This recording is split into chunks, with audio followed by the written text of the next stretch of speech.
Um, Good morning, good afternoon, good evening, depending on where you're watching me from. Sorry, I'm always sweating on my nose. Depending on where you're watching me from. I want to say I will start today by saying sorry for the way the video stopped yesterday. It wasn't my wish to end the video like that. It just cut off. And when I looked at it, it was long enough. So I just said, okay, I'll just leave it at that. But I'm sorry to have ended that video that way. That was rude. Please forgive me. We learn every day.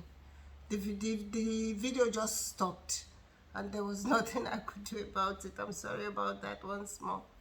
Good morning, and I welcome you to the dawning of a brilliant and blessed day. Yesterday we stopped where I was supposed to get a drain, but I was treated with antibiotics and I became better, so I didn't need to get a drain on my lungs anymore. So after a few days I went back home. Say about 2 weeks I was in hospital. Then I went back home, and at this time I decided to go back. I decided to go do more of the cannabis treatment. So I had to travel to Nigeria. I traveled to Nigeria. When I got to Nigeria, I called my goddaughter and I told her, this is it. I don't know, because they are back there, they know their way around, When you've been away from home for 19 to 20 years, then you don't know much about things like that. So I said to her, I need organic, cannabis. Oh, geez, sorry. Oh my God, I'm so sorry. I'm so sorry. There's a call coming in. But let's not allow that disturb us. I'll just end it and call back later. So like I was saying, I'm sorry about that call coming in.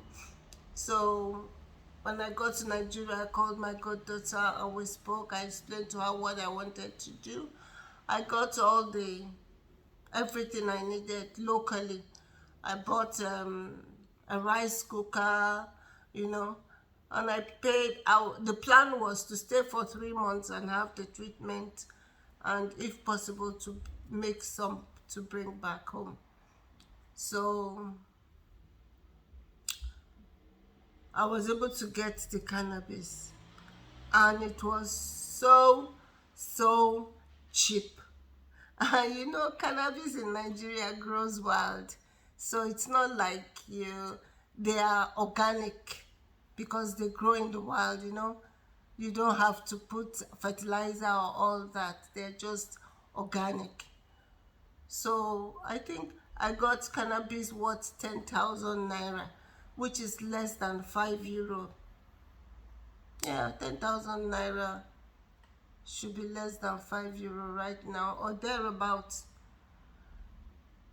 And I was able to get about 15 syringes from that. After brewing, I got about 15 syringes from this cannabis, and I started my treatment. I was in the hotel, and I was alone, but my goddaughter would come visiting, every now and then. So normally what I did was I'll take it at 7 a.m. or 6 a.m. It depends on when I wake up. And then I go back to sleep. And when I wake up, I eat, I take it again, I go back to sleep. I wake up in the evenings. Most times I will not take it so that I'll be able to sleep. Because whenever I take it, I can't stay awake. I just fall asleep. So that was what I did for the 3 months. And everything went well. I treated and I came back to Ireland. And then I was okay. And to the glory of God, do you know that till today, I never had operation done on my brain. So the cannabis really worked. I know it's God, but because what I do is whenever I brew the cannabis, before I start using, I'll speak the word of God into it. And I say to God, you created these herbs for our use. I pray that this cannabis will go into my system only to do what I've asked it to go and do. It will not go the other way. Jesus, I just pray and say whatever I'm taking this cannabis for is what it's going to do in my body. And it actually worked because it helped. I didn't have, I just knew, when you feel better in yourself, So I stayed in Nigeria that period for 3 months, and then I came back to Europe. And that was the year I said I had no issues throughout. I think that was 2016 ending.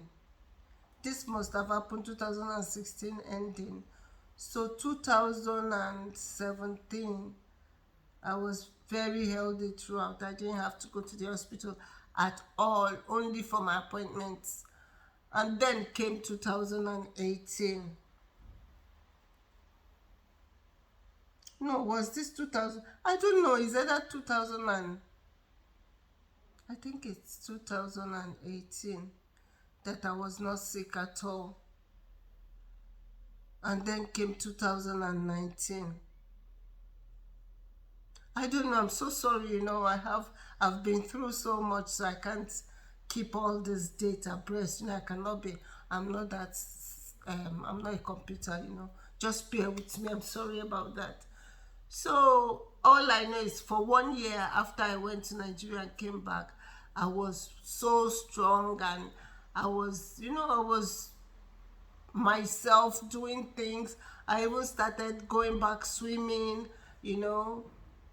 I started going swimming, but I didn't go to gym again because I didn't need it anymore. Now I'd already started losing weight.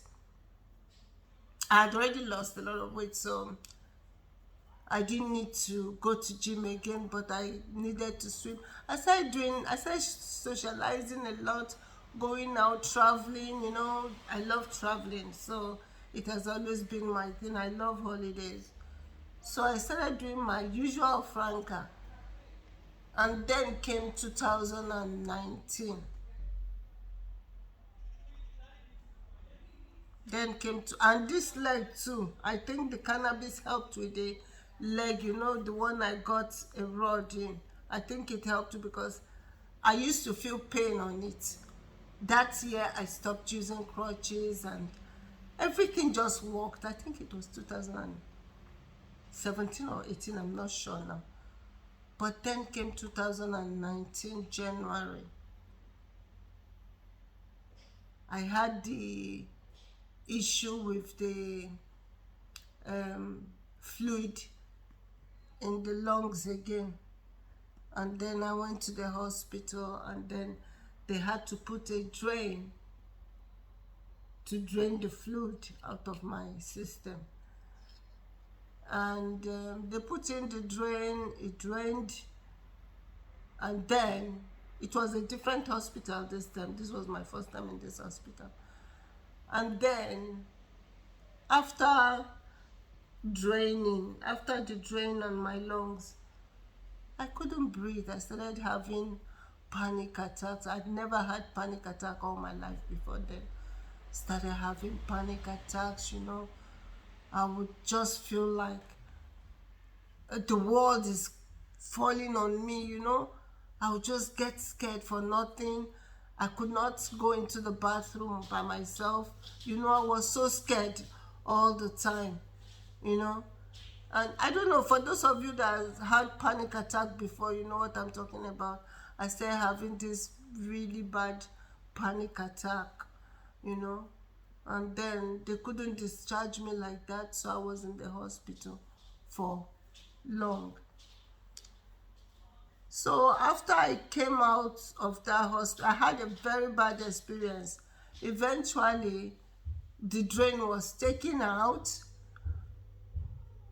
and when the drain was taken out, there was a thread that was used in holding, in stitching in the drain or whatever, I don't know, but there was just a thread sticking out of my back. Not really back, I would call it side, but to the back there was a thread sticking out. It wasn't a small thread, so it was like that long.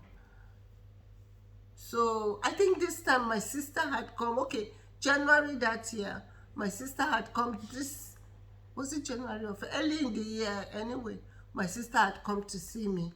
She gave me a hug, and when she, no, no, no, I think I've jumped. I've jumped. No, it hasn't gotten to this. Anyway, this was, I can't remember. For a very long time, I was very well. I think from 2000, from after I did that cannabis treatment in Nigeria and came back, I was well for a very long time, until I was well throughout when I moved homes, when I got my house, this house, because I was renting before. So when I got this place, before I even got this place, I was homeless for a few months, for 3 months or so. And then I and my children were in the hotel for 3 months until I got this place. And when I got this place in, okay, then COVID came. Throughout COVID period. I was very healthy. I was okay. There was no issues at all. Even when people are using masks, sometimes I will use, sometimes I will not use. But God was just faithful. I never caught COVID. I never. The only time I tested positive for COVID was because my daughter tested positive, and I just said, okay, everybody in the house will test, and then we tested, and almost all of us were tested positive, but there was no, we didn't feel anything, no coughing and nothing, to the glory of God. So COVID era came and everything was going well. I got my house, we moved in here, and we started living here. And this was now, I think, for a good period of time, I was very well and okay, doing my normal chores, running around my children, doing the mama thing, you know. For about 3 years, I had no issues, medical issues, I mean. I was very well. And then came 2021. 2021, around March, that was when I had this second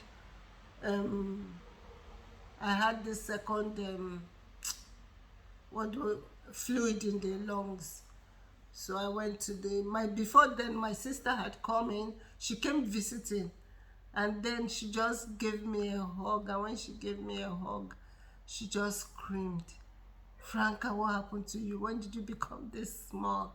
You know, and I told her everything I went through and all that. You know, we talk on WhatsApp call, video calls, but I try as much as I can not to make her see how bad I am, because I know how she is.